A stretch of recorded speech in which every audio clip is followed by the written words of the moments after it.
কোনো কিছু করার ইচ্ছা করি ওটার জন্য শুধু বলি হাও হাও, বলতে দেরি হয় আর হইতে দেরি হয় না। সুন্দর টানেল হয়ে গেল। মুসা আলাইহিস সালাম সমুদ্রের মাঝখান দিয়া পার হয়ে যাইতেছেন। ফেরাউন সামনে দাঁড়ায় দেখে কিরে কি সুন্দর টানেল, কি সুন্দর রাস্তা, এত চমৎকার রাস্তা কেমনে হয়ে গেল? অতএব তাদেরকে আর ছাড়া যাবে না, ধরো কি সুন্দর রাস্তা আমগো পাওয়ারে আমগো জন্য হয়ে গেছে। চিল্লায় এখন নাউজুবিল্লাহ।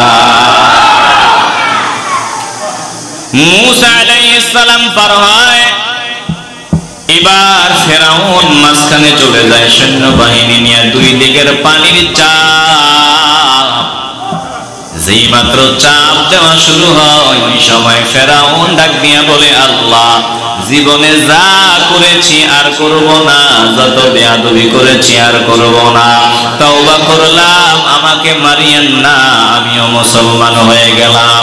ফেরাউন এমন সময় বলতেছে যেই সময় বলার পরে আর কোনো ফায়দা হয় না। জোরে কোন ঠিক কিনা? আর এই কথা তো সবাই বলবে,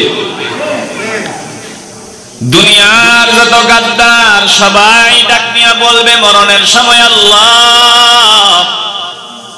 জীবনে কত ভুল করলাম, সম্পদ শুধু জমা করলাম, দিনের পথে দান করলাম না। কত সময় পাইছিলাম নেক আমল করার, কিন্তু নেক আমল করলাম না, ভালো কাজগুলো করলাম না। আয় আল্লাহ একটু সময় যদি পাই, আমি এখন দুর্বল অসুস্থ। যেই বান্দাটা হাঁটা চলা করতে পারে হঠাৎ করিয়া অসুস্থ হয়ে গেল, ঘরের কোনায় এবার যেখানে প্রস্রাব ওখানেই পায়খানা, এ বান্দা ওই হালতে দিলের ভিতরে জল্পনা কল্পনা, আহারে আমি যদি আবার একটু সুস্থ হইতে পারতাম, আমি যদি আগের মতো বাজারে যাইতে পারতাম, আগের মতো যদি হাঁটা চলা করতে পারতাম, আগের মতো যদি হইতে পারতাম, যে ভুল করেছি এমন ভুল আর জিন্দেগিতে করতাম না। আমার সুযোগ ছিল আমি মসজিদে যাওয়া, কিন্তু না না না, আমি মসজিদে যাই নাই। সুযোগ ছিল দিনের পথে দান করার, কিন্তু আমি দান করি নাই।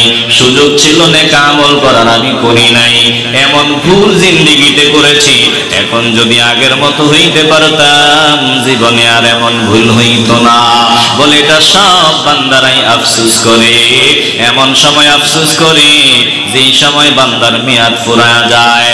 যাও সামনে আজরাইল দাঁড়ায় গেলে সব বান্দাই ডাক দিয়া বলবে, আমি এখন থেকে মুসলমান হয়ে যাব, যদি একটু সময় পাইতাম আর গাদ্দারি করতাম না। কিন্তু যখন আমরা বলি ততক্ষণে সময় থাকে না, অনেক দেরি হয়ে যায়। ফেরাউন এমন সময় বলেছে যেই সময় অনেক লেট হয়ে গেছে। আল্লাহ ডাক দিয়া বলেন, এবার বিশ্ববাসীরা তোমরা নজর দিয়া দেখো, যারা গাদ্দারি করে অহংকারী করে তাদের পরিণাম ফল কত ভয়ঙ্কর হয়। ফানজুর কাইফা কানা আকিবাতুল মুফসিদিন।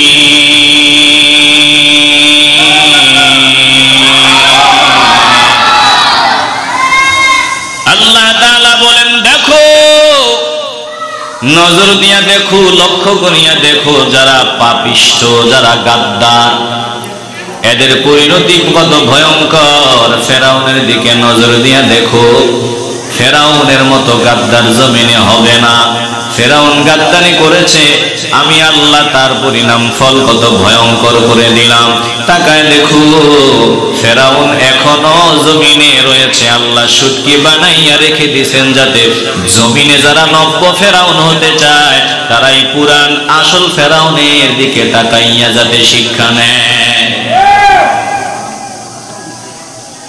দিল দিয়ে অনুধাবন করিয়ালেন, ফেরাউন গাদ্দার মুসা আলাইহিস সালামকে জমিনেই থাকতে দিবেন না। আল্লাহ তাআলা মুসা আলাইহিস সালামকে অর্ডার দিলেন, দরকার নাই আর থাকার। আমি আল্লাহ অর্ডার দিলাম, অনেক সুযোগ দিলাম, অনেক সময় দিলাম, অনেক নেয়ামত দিলাম, নেয়ামত পাইয়া চূড়ান্ত গাদ্দার হয়ে গেল।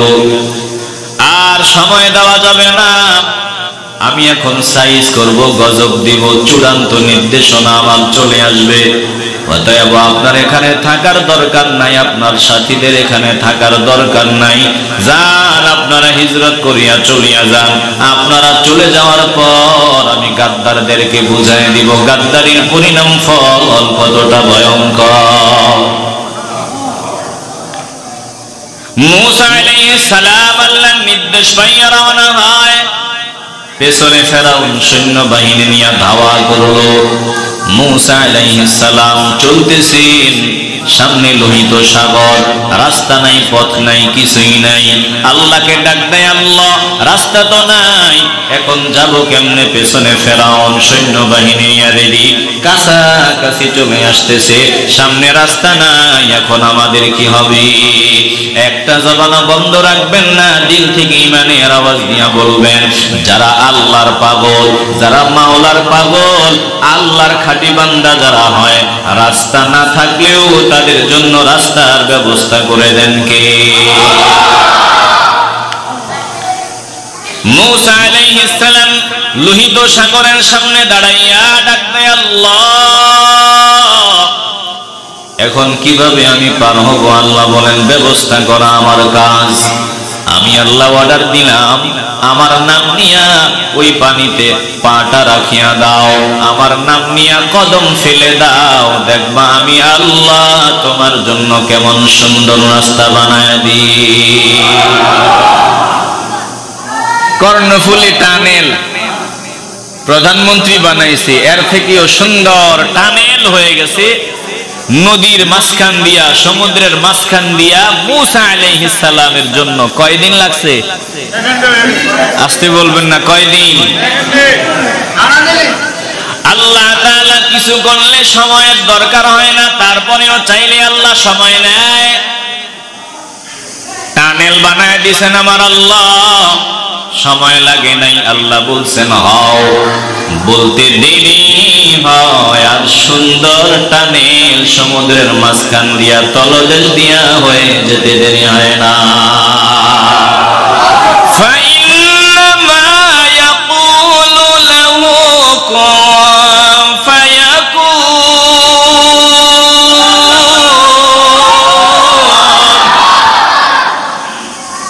আল্লাহ বলেন, আমি যদি কোনো কিছু করার ইচ্ছা করি, ওটার জন্য শুধু বলি হও। হাও বলতে দেরি হয়, আর হইতে দেরি হয় না। সুন্দর টানেল হয়ে গেল। মূসা আলাইহিস সালাম সমুদ্রের মাঝখান দিয়া পার হয়ে যাইতেছেন। ফেরাউন সামনে দাঁড়ায় দেখে, কিরে কি সুন্দর টানেল, কি সুন্দর রাস্তা, এত চমৎকার রাস্তা কেমনে হয়ে গেল? অতএব তাদেরকে আর ছাড়া যাবে না, ধরো এই সুন্দর রাস্তা আমগো পাওয়ারে, আমগো জন্য হয়ে গেছে। চিল্লায় এখন নাউজুবিল্লাহ। মূসা আলাইহিস সালাম পার হয়, এবার ফেরাউন মাঝখানে চলে যায় সৈন্যবাহিনী নিয়ে। দুই দিকের পানির চাপ, যেই মাত্র চাপ দেওয়া শুরু হয়, ওই সময় ফেরাউন ডাক দিয়া বলে, আল্লাহ জীবনে যা করেছি আর করব না, যত বেয়াদবি করেছি আর করব না, তওবা করলাম, আমাকে মারিয়েন না, আমিও মুসলমান হয়ে গেলাম। ফেরাউন এমন সময় বলতেছে, যেই সময় বলার পরে আর কোনো ফায়দা হয় না। জোরে কোন ঠিক কিনা? আর এই কথা তো সবাই বলবে, দুনিয়ার যত গাদ্দার সবাই ডাক নিয়ে বলবে মরণের সময়, আল্লাহ জীবনে কত ভুল করলাম, সম্পদ শুধু জমা করলাম, দিনের পথে দান করলাম না। কত সময় পাইছিলাম নেক আমল করার, কিন্তু নেক আমল করলাম না, ভালো কাজগুলো করলাম না। আয় আল্লাহ, একটু সময় যদি পাই, আমি এখন দুর্বল অসুস্থ। যেই বান্দাটা হাঁটা চলা করতে পারে, হঠাৎ করিয়া অসুস্থ হয়ে গেল, ঘরের কোনায় এবার যেখানে প্রস্রাব ওখানেই পায়খানা। এ বান্দা ওই হালতে দিলের ভিতরে জল্পনা কল্পনা, আহারে আমি যদি আবার একটু সুস্থ হইতে পারতাম, আমি যদি আগের মতো বাজারে যাইতে পারতাম, আগের মতো যদি হাঁটা চলা করতে পারতাম, আগের মতো যদি হইতে পারতাম, যে ভুল করেছি এমন ভুল আর জিন্দেগিতে করতাম না। আমার সুযোগ ছিল আমি মসজিদে যাওয়ার, কিন্তু না না না, আমি মসজিদে যাই নাই। সুযোগ ছিল দিনের পথে দান করার, কিন্তু আমি দান করি নাই। সুযোগ ছিল নেক আমল করার, আমি করি নাই। এমন ভুল জিন্দেগিতে করেছি। এখন যদি আগের মতো হইতে পারতাম, জীবনে আর এমন ভুল হইতো না। বলে এটা সব বান্দারাই আফসোস করে। এমন সময় আফসোস করে যেই সময় বান্দার মেয়াদ ফুরায়া যায়। যাও সামনে আজরাইল দাঁড়ায় গেলে সব বান্দাই ডাক দিয়া বলবে, আমি এখন থেকে মুসলমান হয়ে যাব, যদি একটু সময় পাইতাম আর গাদ্দারি করতাম না। কিন্তু যখন আমরা বলি ততক্ষণে সময় থাকে না, অনেক দেরি হয়ে যায়। ফেরাউন এমন সময় বলেছে যে এই সময় অনেক লেট হয়ে গেছে। আল্লাহ তাআলাকে ডাক দিয়া বলতেছেন কোরআনের আয়াত, মূসা নবীকে ধাওয়া করলো মূসা নবীর সাথীদের উপর আক্রমণ করার আশায়।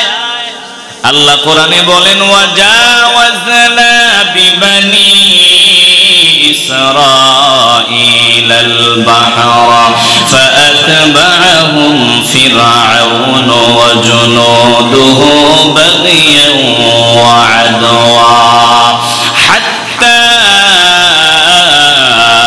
ইযা আদরাকাহুল গরক ক্বালা আমানতু আন্নাহু লা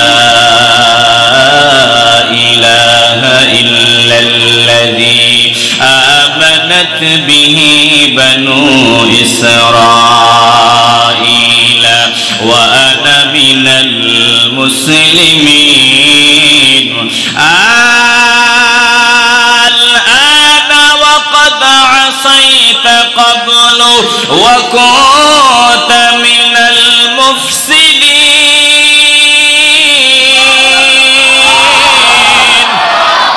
কার কথা?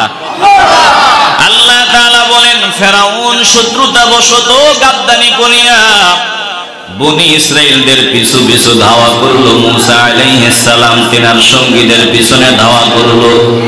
যখন সমুদ্রের মাঝখানে চলিয়া গেল, এবার সমুদ্রের মাঝখানে যাওয়ার পর পানি দুই দিকের চাপ দেয়।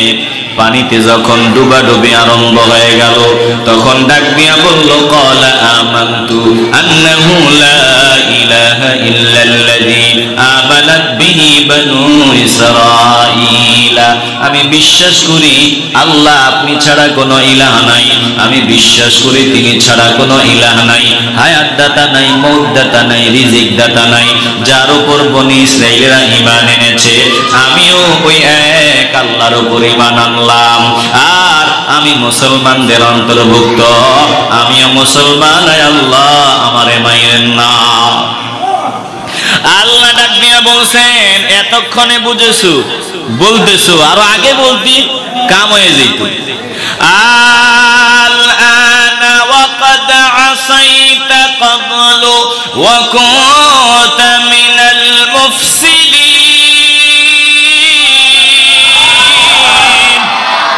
এখন এই কথা বলতেছো, ইতিপূর্বে সন্ত্রাসী এমন কোন কার্যকলাপ ছিল না যেটা করো নাই।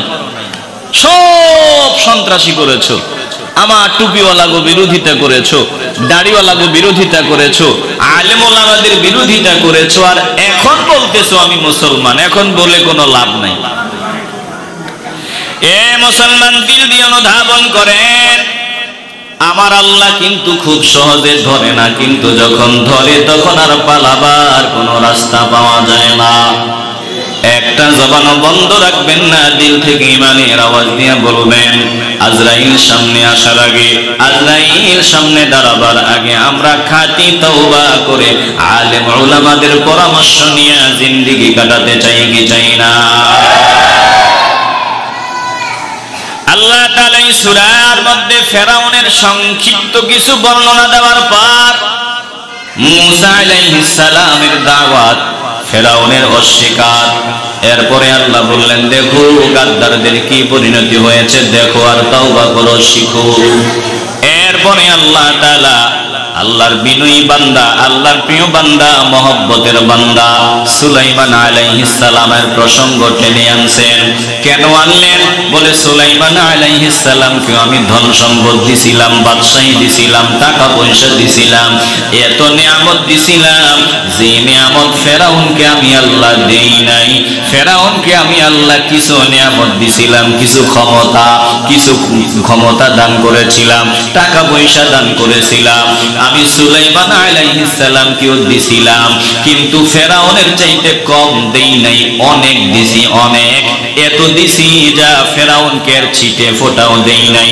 ফেরাউন কিছু পাইয়াই গরম হজম করতে পারে নাই, চূড়ান্ত গাদ্দার হয়ে গেল। আর সুলাইমান আলাইহিস সালাম নিয়ামত পাইয়া গরম হয় নাই, যত নিয়ামত পাইছি তত নরম হয়েছে, বিনয়ী হয়েছে।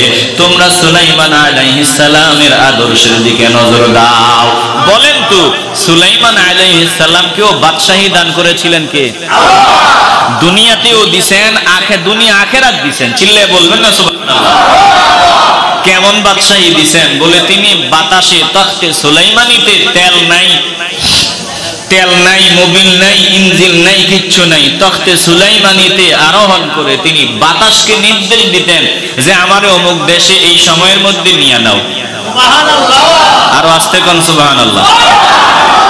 সুলাইমান আলাইহিস সালামকে আল্লাহ নিয়ামত দিলেন। আল্লাহ বলেন, দেখো নিয়ামত পাইয়া তিনি বিনয়ী হয়েছেন, গাদ্দার হয় নাই। ওয়ালাকাদ আতাইনা দাউদা ওয়া সুলাইমানা ইলমা وقال الحمد لله الذي فضلنا على كثير من عباده المؤمنين।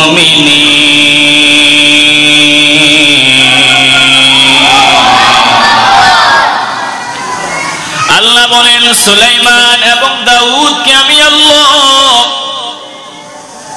দুনিয়ার বলে দিন এবং দুনিয়ার জ্ঞান দান করেছিলাম। আমি আল্লাহ তিনাদেরকে দুনিয়ার বাদশাহী দিয়েছিলাম, আমি তাদেরকে ইলম দিয়েছিলাম, জ্ঞান দান করেছিলাম। ওয়ালাকাদ আতাইনা দাউদা ওয়া সুলাইমানা ইলমা। দাউদ এবং সুলাইমানকে আল্লাহ তাআলা দিন এবং দুনিয়ার জ্ঞান দান করেছেন। মানুষ জ্ঞানের বলেই, জ্ঞান মানুষের বড় সম্পদ। এই জ্ঞানের বলে আল্লাহ তাআলা বহু মানুষকে সম্মানের আসন দান করে দিয়েছেন। জোরে কোন সুবহানাল্লাহ। তিনাদেরকে বাদশাহীর জ্ঞান দিয়েছেন, আবার মাওলারে কেমনে পাওয়া যায় এই জ্ঞানও দিয়েছেন কে? আল্লাহ। সুলাইমান আর দাউদ দুইজন মাওলার দরবারে বলেছিলেন, আয় আল্লাহ, যা দিছেন সব আপনার, যা দিছেন সব আপনার, আমার কিছুই নাই, আমাদের কিছুই নাই, সব আপনার।